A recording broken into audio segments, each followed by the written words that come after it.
Hi, I'm Troy, and welcome back to another on-the-road video brought to you by ApplianceVideo.com.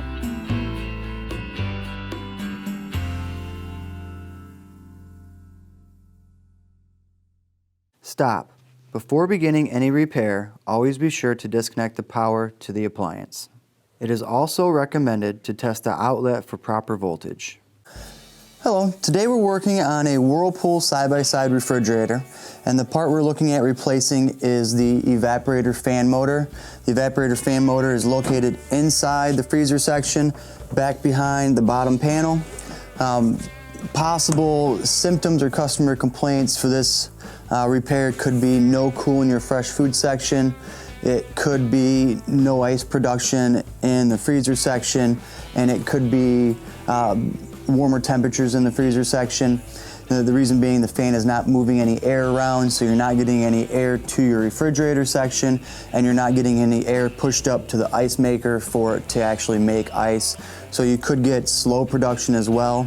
To start this repair, first thing we're going to do is unplug the unit and then remove the shelves from the freezer section.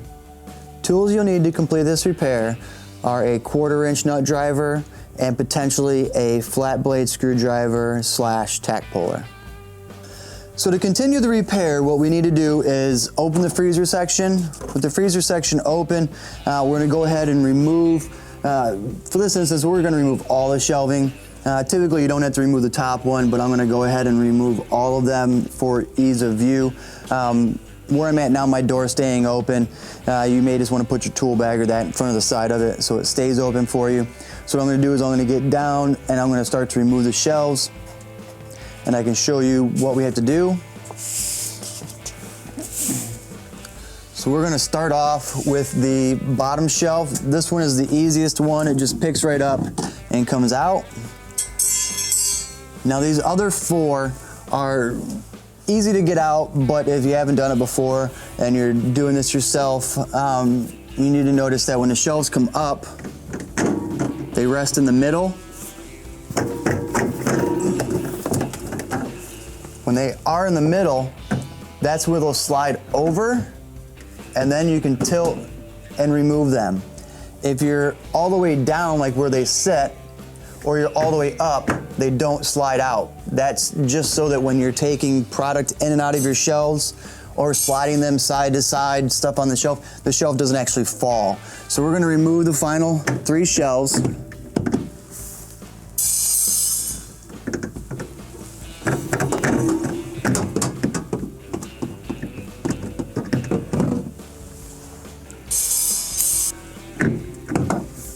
So now that we have the shelving removed, we're going to go ahead and use our 1/4-inch driver and remove the 6 screws that are holding the back panel in place.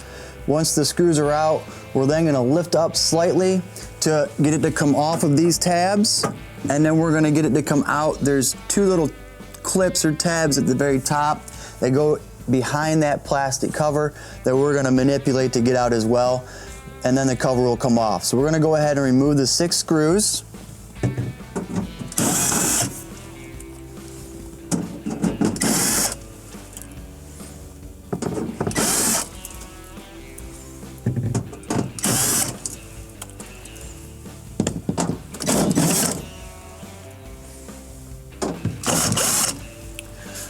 Okay, so now that we have the 6 screws removed, we can go ahead and lift up at the bottom.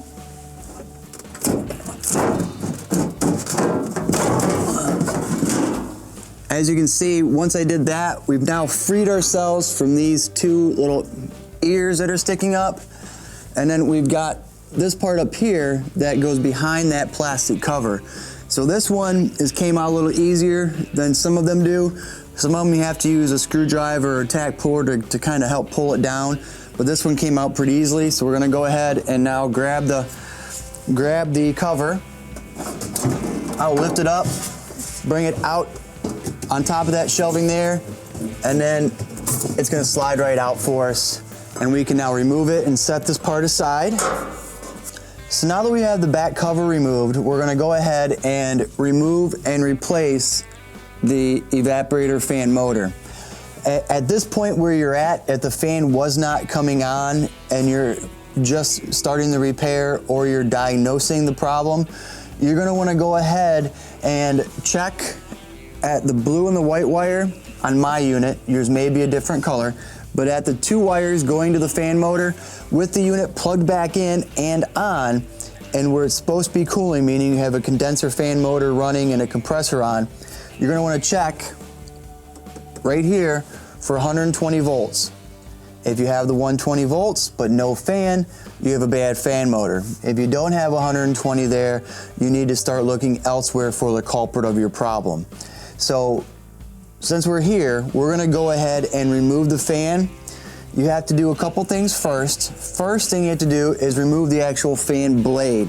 The fan blade has to be removed upward. It does not pull down with the fan. So we're going to go ahead and push the fan blade up so it comes off the shaft. And as usual, it doesn't come off very easily, so you're going to want to make sure you get that off of there. I sometimes wear gloves depending on if it's a cold unit or whatnot, and then my skin's cold or not, to help avoid with getting any cuts or that on my hands. So I'm going to go ahead and get that fan blade removed.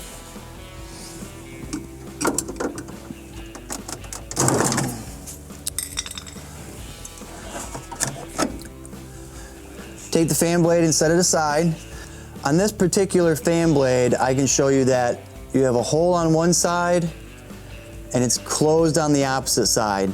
If you find that yours has worn through from the shaft coming up, you may want to consider replacing the blade as well with the motor. If not, like mine, you can set it aside and it's only going to go back on one way. So I'm going to set this back aside. Now with that set aside, we can go ahead and do one of two things. We can remove the motor from the bracket holding it in place, or we can unplug the wire harness. I'm going to go ahead and unplug the wire harness. It's held in place by a clip on the actual connection.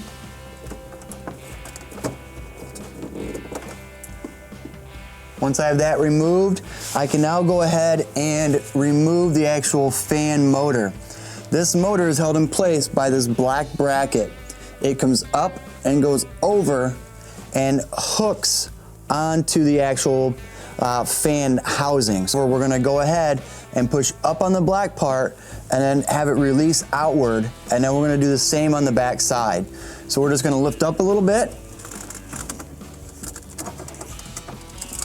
and release it. You can now see that it's now off of there. Now that we have the front removed, we're going to go ahead and remove the back clip that holds it in place. You won't be able to see this very well in the video, but it's the same concept as the front. You got to lift up and push the black clip off of the actual housing. So you may need a screwdriver or a tack puller. You may be able to get your hands back there to do it pretty easily. All depends on how you want to do it. So we're going to, again, lift at the bottom of the black holder, and we're going to push back on the parts hanging over so that the motor will fall down to us.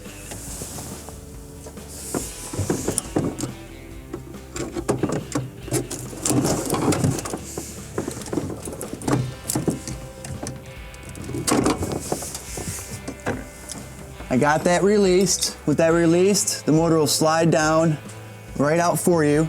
So now you have the motor in hand. You have the bracket that holds it in place, the motor, and you also have the boot, the dampener for the back of this one. There is another one that goes on the front. Sometimes they stay in the actual housing, sometimes they come off. You just want to make sure that when you reinstall this, you have that dampener on there and the dampener on here. So now we're going to go ahead and get our new fan motor to install. Your fan motor may not look exactly the same as this one. They may have redesigned it. It may look a little different, but it should have a couple things that are the same. Should have the same wiring harness connection, a 2-wire connection. It should have that. It should also have the protruding end on both sides so that your damper or your boot will be able to slide inside. So what we're going to do is we're going to go ahead and reinstall this one. We're going to start by sliding it back into the boot. Once we have that back in the boot, we're now in position where we can reinstall the fan motor. Again, you'll see the hanging hooks on each side. These hooks mount on the actual housing for the evaporator fan bracket inside there. So we're going to start off by putting it in place, and we're going to secure the back one first. We should be able to push it right up and have it click into place and set and hold, and then push the top one up and over and set it and hold. Again, mental note, if your top boot came out, install it now. If it's still in place like mine is, you can leave it there and just make sure you put it back in position inside that boot. So I'm going to go ahead and reach in, and I'm going to put it back in position and secure the back tab first.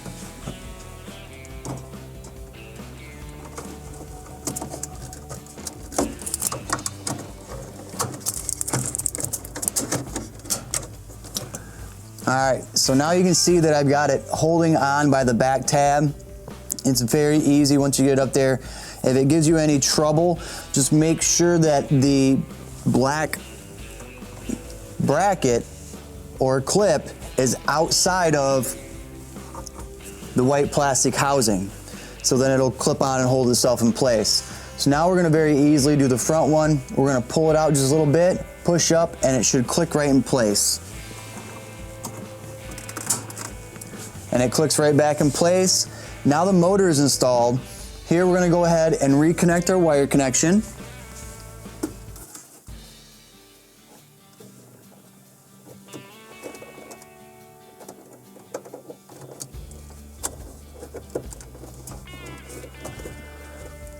A note about the wire connection: the connection is going to be keyed. Basically, the two prongs are only going to go in one way. And if you can't tell the difference at that point, just notice that you have a piece sticking out of the side of the fan motor connection that will clip onto the harness coming out of the freezer section.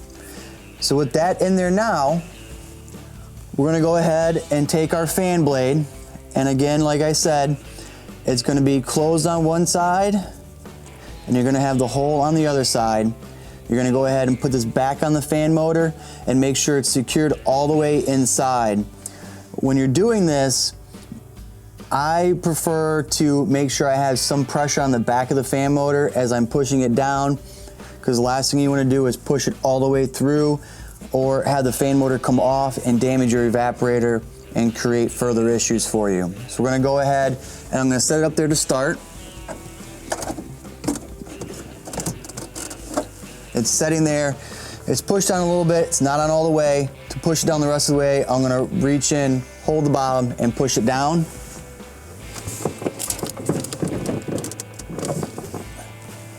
Once I have that back in place, it's secured all the way down. It spins freely. So now I'm going to go ahead and push my bimetal back up. So it's back up on top. The reason for that is so that when I put the cover on, it's not going to be hitting. Now we can go ahead and reinstall the back cover. Okay, so now we have the evaporator cover back in hand. You'll notice that a couple things about it. We have a couple ears sticking up at the top. We have our two holes that these tabs sit in, and then we have our screw holes to put it in place. So to reinstall this, you can go ahead and push these tabs up in behind that plastic cover so they're in place, and then lift this bottom back up over the shelf guide down here. So I'm going to go ahead and take the back cover, lift it up into place. With it in place, you can see that my ears are going behind the plastic cover. Go ahead and push them in place. And I'm just going to continue to push it up and slide this back and let it set kind of in place. So it's kind of where it goes right now. The top is back up in there, kind of where it goes. You'll notice it's not quite all the way there. This is where I'll take and use my tack puller to utilize this vent right here and pull it forward a little bit so that it's kind of setting better in position.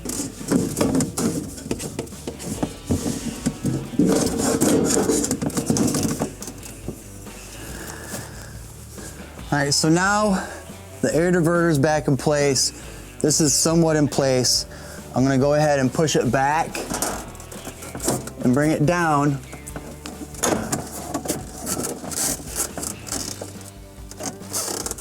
So I'm setting back in position. Now that I'm there, I have my screw holes that are matching up, and I'm gonna go ahead and put my 6 1/4" screws back into the unit.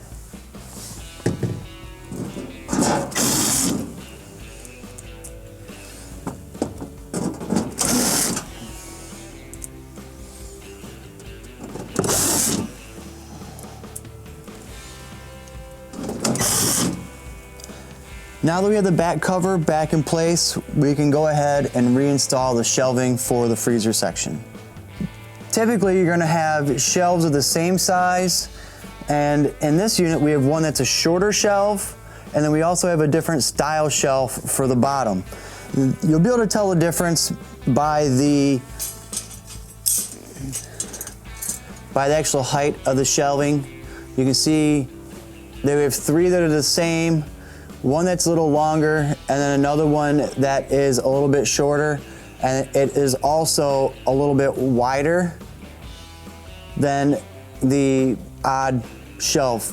So what we're gonna do is we're gonna go ahead and start at the top again and just work our way back down.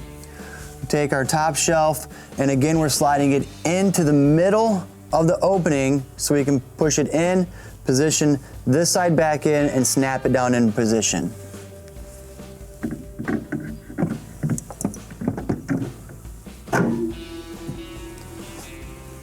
One shelf secured.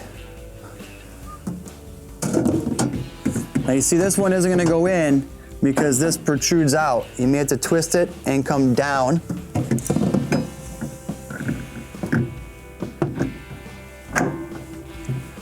That one's back in place. Now we're to the shorter one because the back wall comes out a little bit there. We're gonna go ahead, same thing.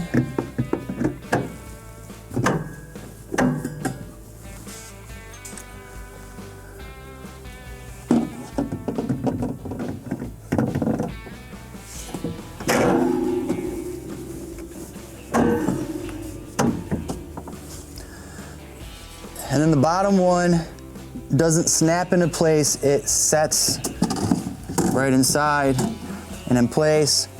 You can put your bottom drawer back in if you have one, and that will complete our repair. Thank you for watching another quality repair video brought to you by ApplianceVideo.com.